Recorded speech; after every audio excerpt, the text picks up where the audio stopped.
En général,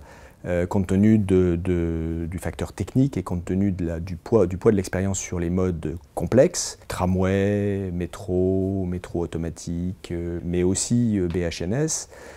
c'est ce savoir-faire-là de mise en service et d'opération dans la durée, d'opération et de maintenance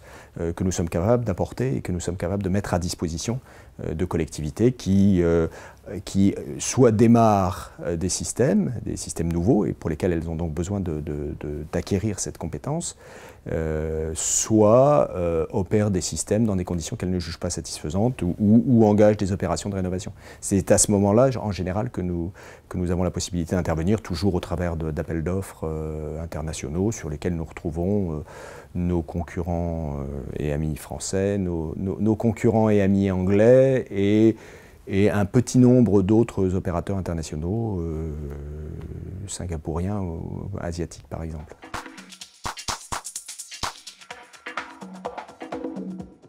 La France est un marché très mûr, évidemment,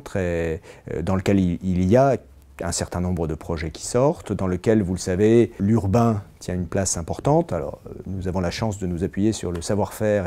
et notre présence déjà dans le premier réseau urbain de France, le réseau parisien.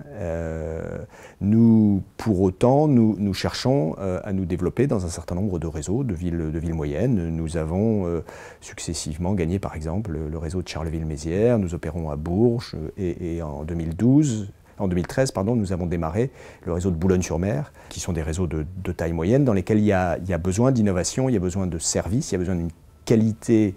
et d'une proximité avec le client que nous savons apporter. Et donc c'est un marché qui a ses perspectives.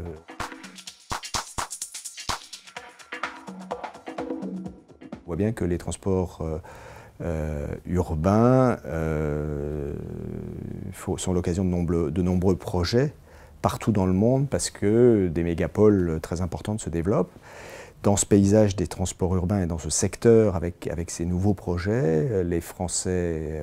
tiennent une place importante parce que le savoir-faire qui a été développé est grand et parmi ces entreprises françaises, RATP Dev a pris sa place de leader international, de spécialiste grâce au savoir-faire du groupe RATP, savoir-faire acquis sur le réseau parisien. Nous sommes maintenant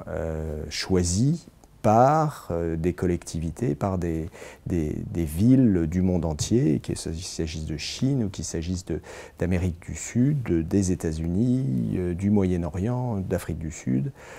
pour mettre en place des réseaux de transport lourds, des tramways, des métros automatiques, dans lesquels nous apportons l'opération et la maintenance. Et c'est maintenant plus de 60 collectivités dans 12 pays qui nous font confiance et RATP Dev se développe à un rythme soutenu et atteindra le milliard de chiffre d'affaires très prochainement.